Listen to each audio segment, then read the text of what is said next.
요한복음 1장입니다. 1장 35절에서 42절까지 오늘 말씀의 제목은 하나님께서 나를 향해 기대하시는 게 뭐냐 하는 것입니다. 35절에서 42절까지 우리 합독하겠습니다. 같이 읽겠습니다. 또 이튿날 요한이 자기 제자 중 두 사람과 함께 섰다가 예수의 다니심을 보고 말하되 보라 하나님의 어린 양이로다. 그 두 제자가 그의 말을 듣고 예수를 쫓거늘 예수께서 돌이켜 그 쫓는 것을 보시고 물어 가라사대 무엇을 구하느냐 가로되 랍비여 어디 계시오니까 하니 랍비는 번역하면 선생이라. 예수께서 가라사대 와보라. 그러므로 저희가 가서 계신 데를 보고 그날 함께 거하니 때가 제 10시쯤 되었더라. 요한의 말을 듣고 예수를 쫓는 두 사람 중에 하나는 시몬 형제의 베드로의 형제 안드레라. 그가 먼저 자기의 형제 시몬을 찾아 말하되 우리가 메시아를 만났다고. 메시아는 번역하면 그리스도라. 데리고 예수께로 오니 예수께서 보시고 가라사대 내가 요한의 아들 시몬이니 장차 게바라리니 하시니라. 게바는 번역하면 베드로라. 아멘.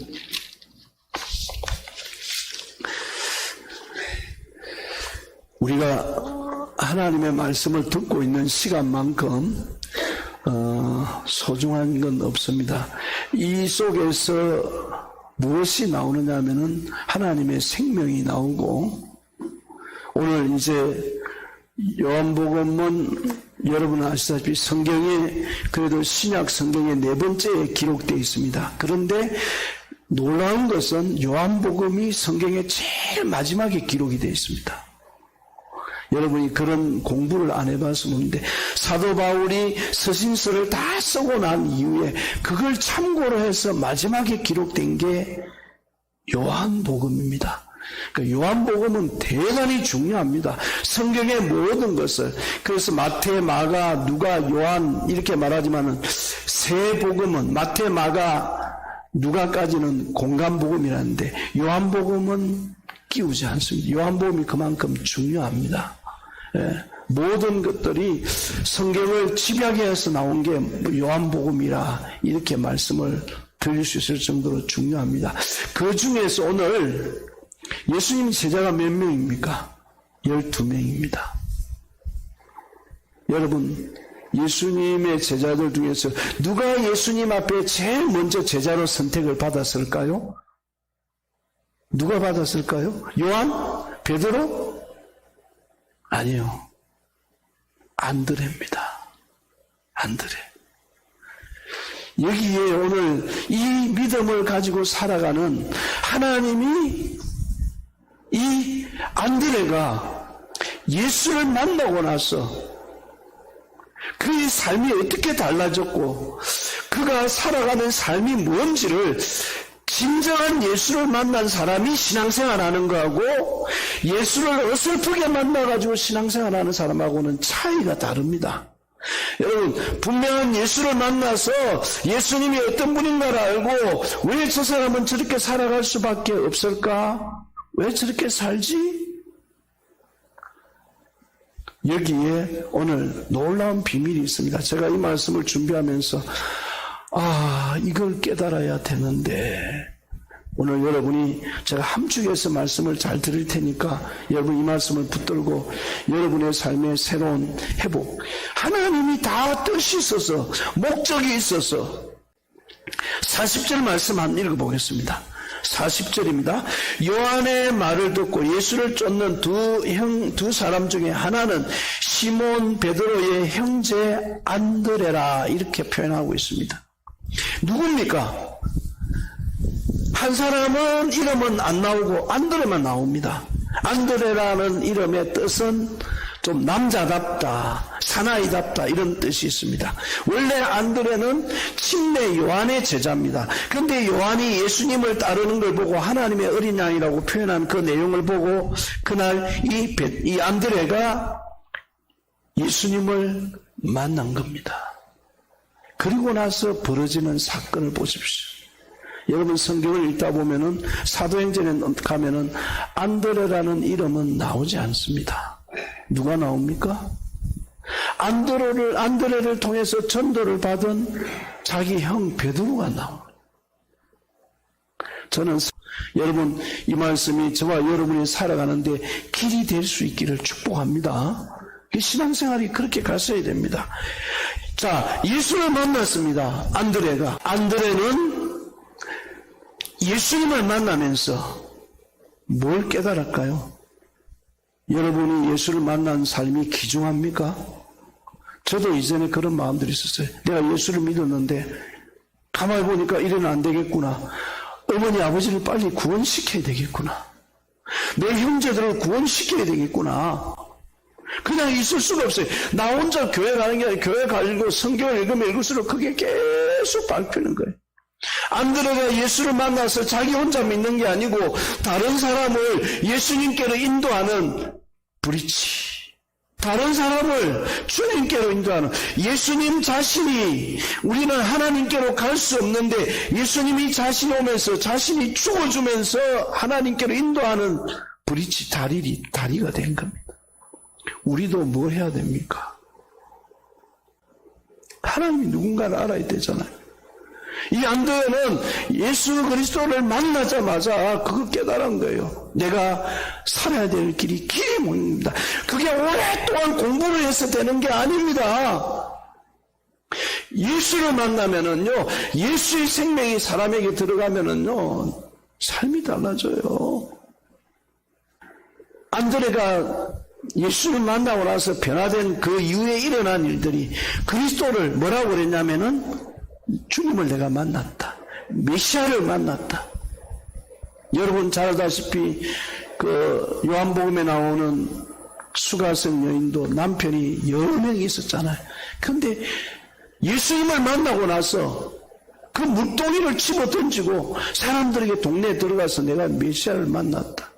우리는 예수 믿는 걸 뭘로 생각하냐면은요, 제가 왜 지금 교회 안에서 이 문제가 시급하다고 이야기하냐면, 나 구원받았다는 걸로 끝내고 있다는 거예요. 나 구원받고 천국 가는 걸로 끝내고 있다는 거예요. 그게 예수 믿는 게 다가 아니라는 거예요. 내 삶의 길을 찾았다는 겁니다.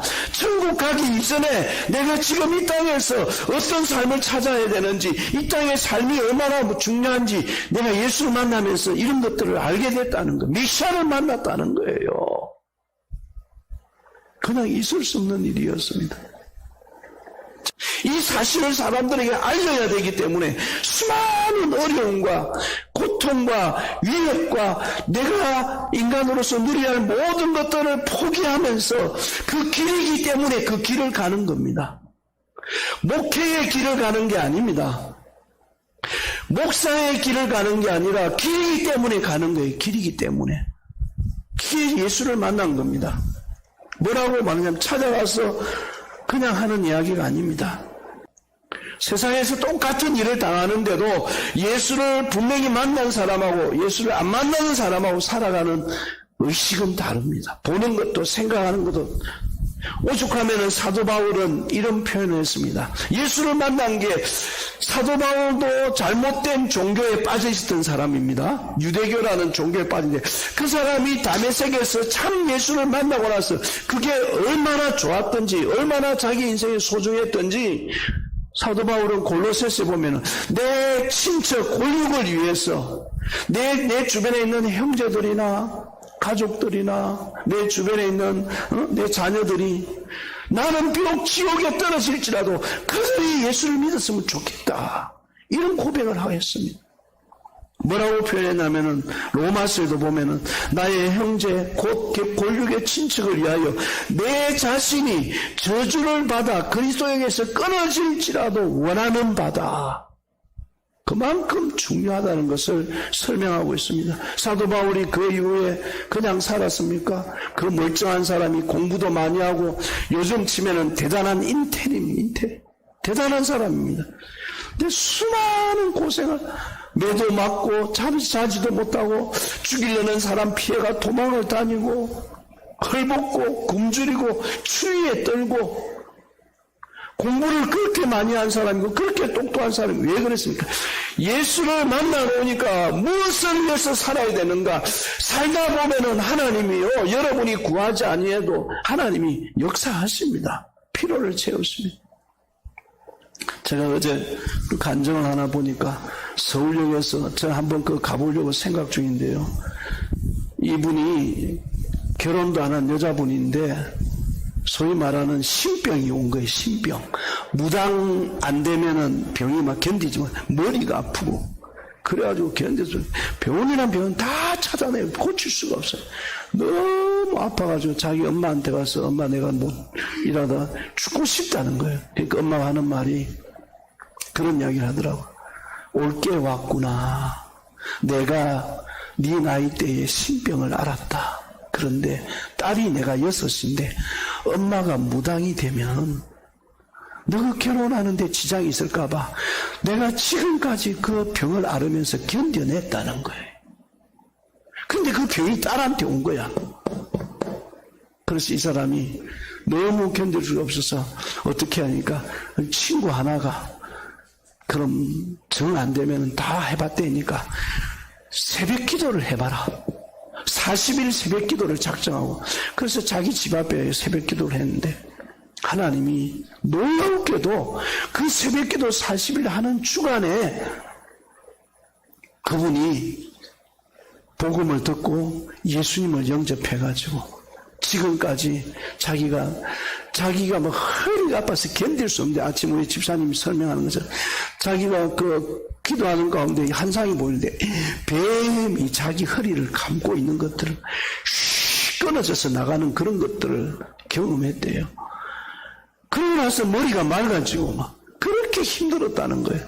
그러면서 하나님이 자기가 그런 하나님 내가 여기서 회복되면 하나님이 시키는 건 뭐라도 하겠다고. 그러니까 하나님이 자기한테 이제 들려준 음성이겠죠.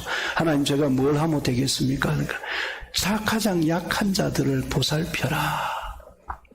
그 약한 자가 누군가 자기가 알 게 없었는데 그러고 이제 새벽 기도를 갔다 오는데 어느 아주 남루한 할머니가 밥도 못 먹고 허리가 꼬부리고 가더래요. 그래서 그 할머니가 불쌍해서 어머니 같아서 할머니한테 할머니 식사는 하셨냐고 그래서 내가 밥을 못 먹은 지가 뭐 일주일이 넘었다고.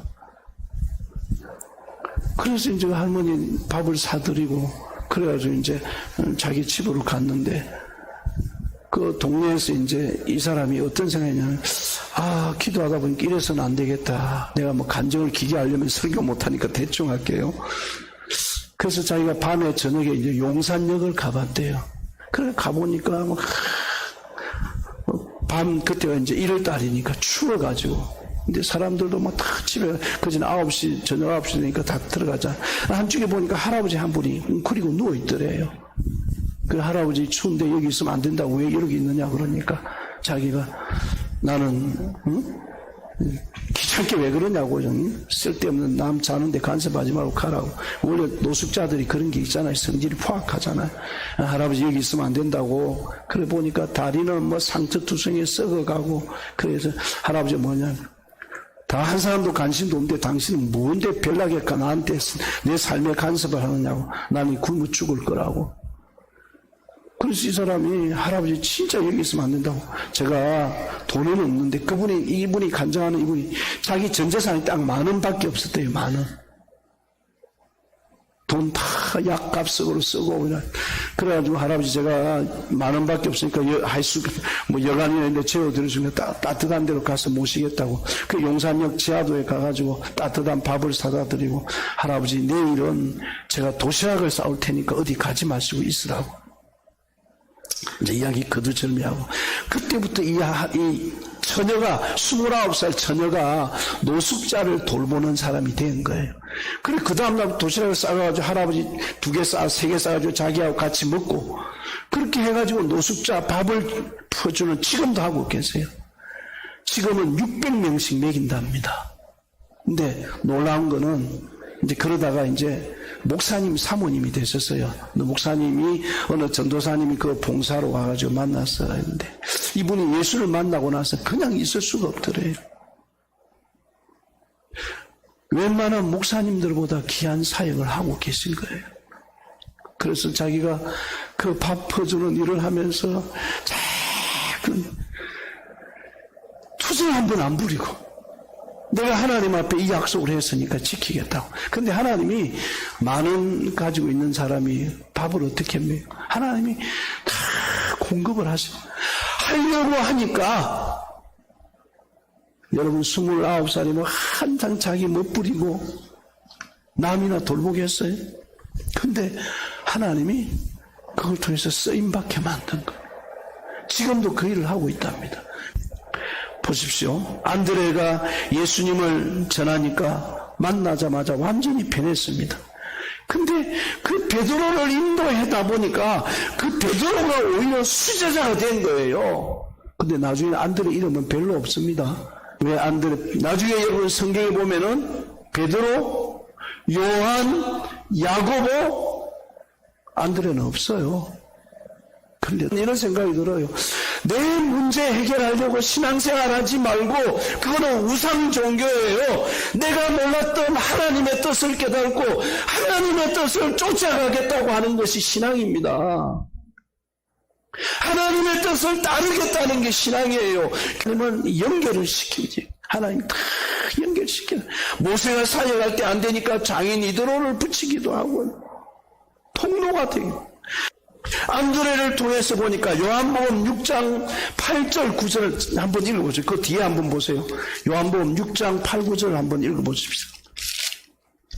8절 9절 제자 중 하나고 시몬 베드로의 형제 안드레가 예수께 여짜오되 여기 한 아이가 있어 보리떡 5개와 물고기 2마리를 가졌나이다. 그러나 이것이 이 많은 사람에게 얼마나 되겠습니까? 안드레가 하는 거 보십시오. 이 과정을 가면서도 안드레는 또 자기 힘으로는 할 수 없지만은 안드레가 물고기와 보리떡 가진 이 아이를 하나님의 역사를 이룰 수 있는 곳으로 인도하고 있습니다. 할렐루야. 안드레가 그런데 그 뒤에 나서 교회에서 뭐 했다고 설쳐댑니까? 전혀 그런 게 없습니다. 이게 복음을 들은 사람의 표현이라는 겁니다. 예수님 앞에 나오면은요, 이런 모습들의 역사들이 일어나고 있다는 겁니다. 내가 비록 부족할지라도 쓰임받을 수 있는 사람으로 이 사건으로 말미암아 안드레가 그 아이를 소개함으로 인해서 그 수많은 사람들이 먹었는데 14절에 뭐라고 말하고 있냐면요, 한번 보세요.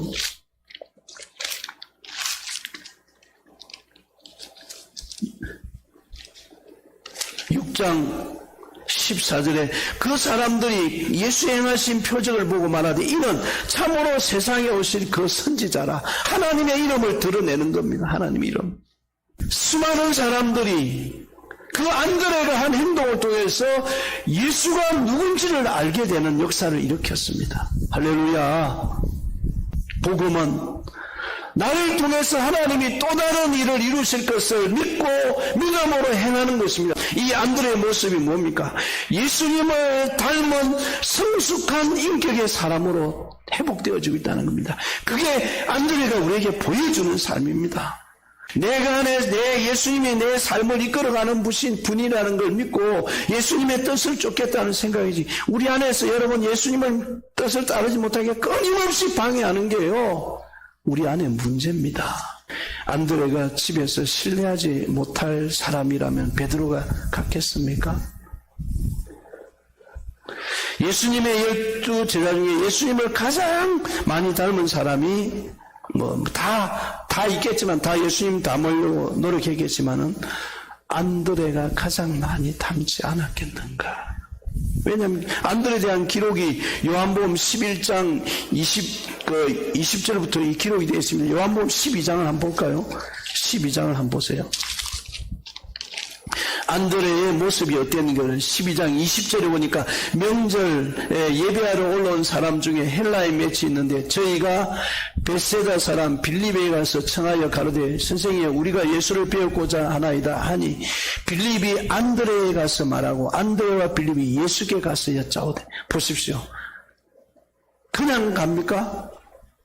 안드레가 믿을만하니까 다른 제자들인데 안드레에게 먼저 가서 이야기를 합니다. 늘 예수님이 말할 때 베드로, 요한, 야고보 그러잖아요. 변화산에도 베드로, 요한, 야고보만 올라갔습니다. 자신이 전도한 베드로는 올라가는데 자기는 못 올라가니까 섭섭할 수도 있잖아요. 겟세마네 기도하러 갈 때도 늘 세 명만 베드로의 형제 야고보를 속였는데 얼마나 서운하겠습니까? 마가복음 3장 16절 이하에는 제자의 이름을 기록할 때 베드로, 요한, 야고보를 기록. 그 다음에 안드레.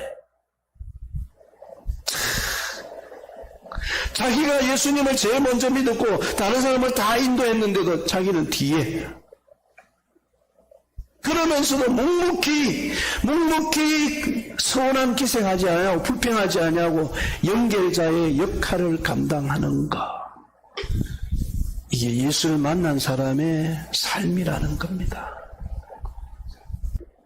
여러분, 저와 여러분은 하나님이 지금 이 코로나 팬데믹 시대에 코로나 때문에만 씨름하지 말고 안드레와 같은 예수님을 만나서 나는 어떤 이 교회와 우리에게 맡겨진 사역을 위해서 중보자의 역할, 중간 다리의 역할을 할 수 있는 사람이 될 것인가를 생각하셔야 됩니다. 여러분, 오늘 우리는 이 본문을 보면서 좀 돌이켜 봐야 됩니다. 성숙한 모습. 그럴 때 하나님이요, 여러분이 구하지 않아도 축복이 옵니다. 하나님이. 근데 마귀가 우리 마음에 계속 이런 안 좋은 마음을 심어버려요. 예. 여러분, 나 때문에 이웃이 좋아지고 나 때문에 교회가 좋아지고 그러면 여러분은 덤으로 오시는 줄 믿습니다. 덤으로 올 거예요.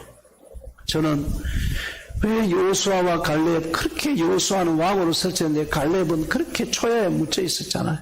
그래서 하나님이 때가 되면 세우십니다. 자신의 위치에서 묵묵히 내가 해야 될 일을 역할을 하는 것.